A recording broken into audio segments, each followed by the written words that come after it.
So moving on to section B, special education needs. This is the focus now of the talk. We're going to talk about B, E, and F. B describes in detail, if you could go to the next slide, please, Ellen, as I'm chatting. B describes in detail your child's special educational needs, and these include the four main areas. There's communication, interaction, cognition and learning, social, emotional and mental health, sensory and or physical needs. And obviously our kids are all going to have sensory needs.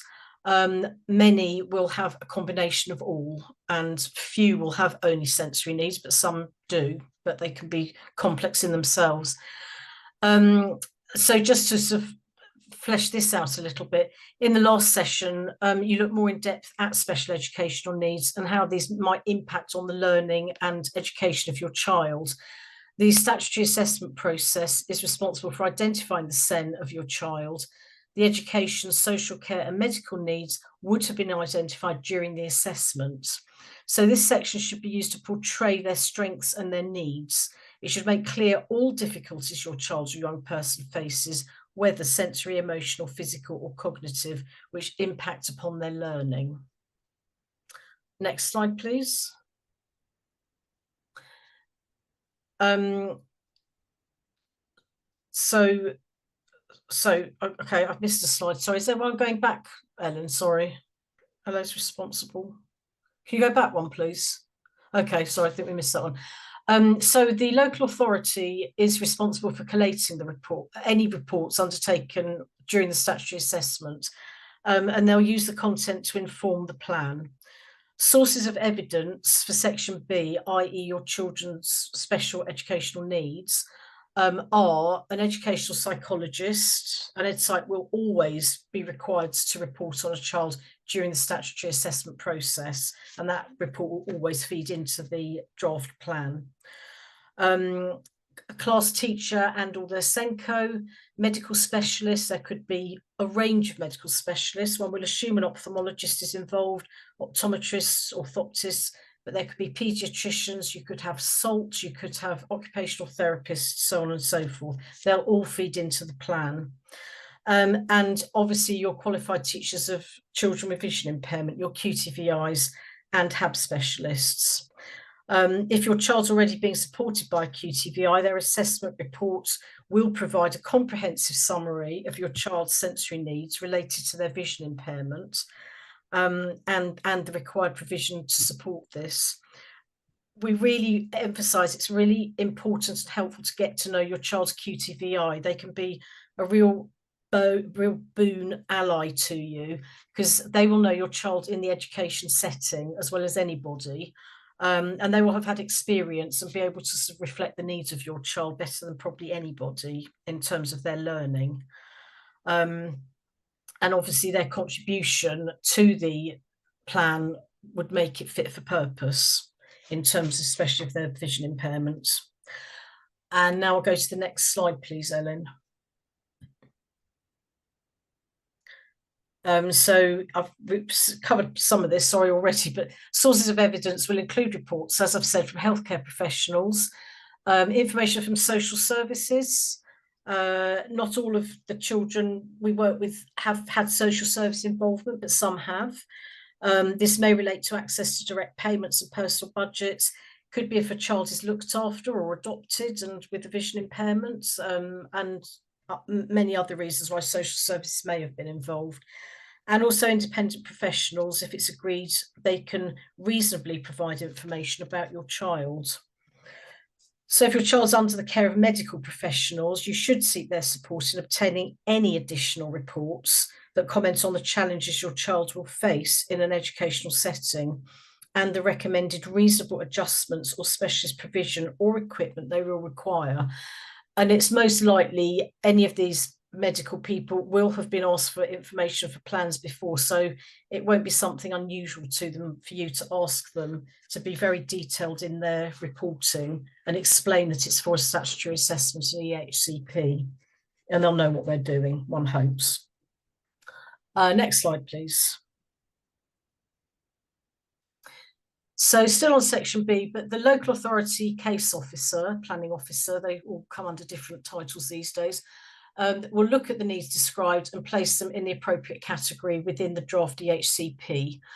They'll use the text written by professionals to compile this. Each section must be of section B, but the subsections need to be written in clear, plain English.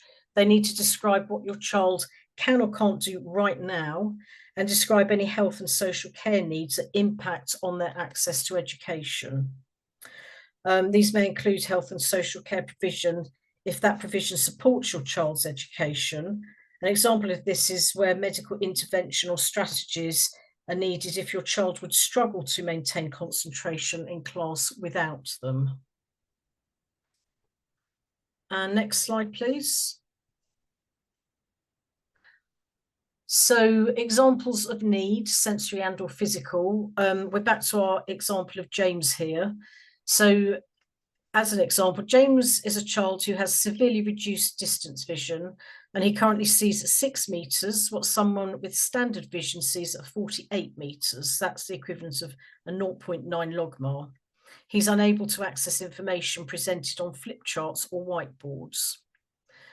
So, I mean, we'll revisit section B shortly, once we've looked at section E and F, to demonstrate how a good EHCP should link through all parts of the plan.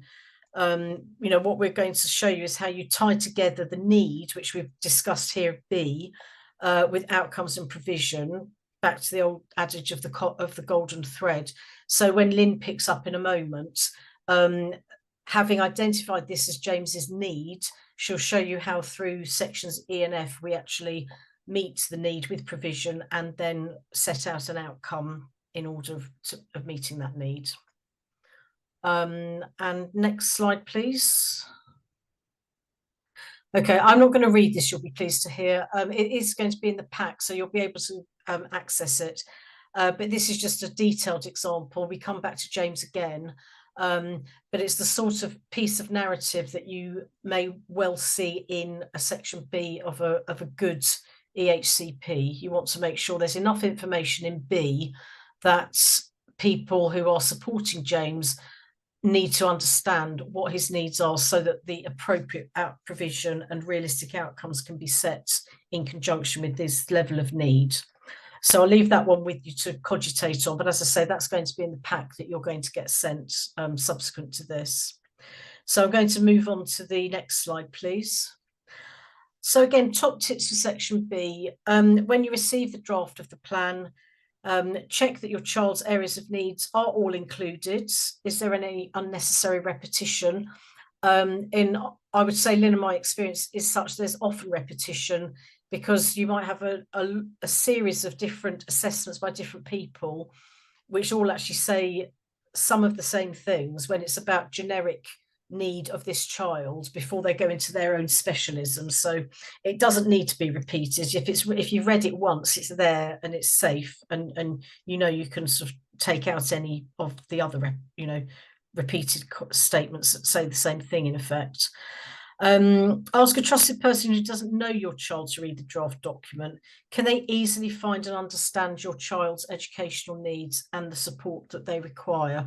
Really useful advice, because we can get very bogged down in the detail, and actually it really helps to have a clear head to challenge it and be like a critical friend to you to say, well, that doesn't really make sense to me. What are you actually saying about the child? Useful to point out at this stage, remember that you have 15 days. Once you've been sent the plan, the draft plan, you've got 15 days to review it and to send in your comments.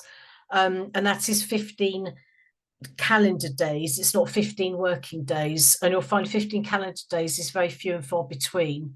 In fact, I got a call from a parent. She's not actually got her child registered with us yet, but she said that she's got 1 day left, and could I possibly look at her plan and sort of help her with the comments, and she's got to submit it tomorrow. So we have asked for an extension on that, but 15 days goes very quickly. So when you receive it, have a really good look at it very thoroughly straight away, and ask people you know and people who know your child to go through it with you as well, just to offer you that level of extra scrutiny and support.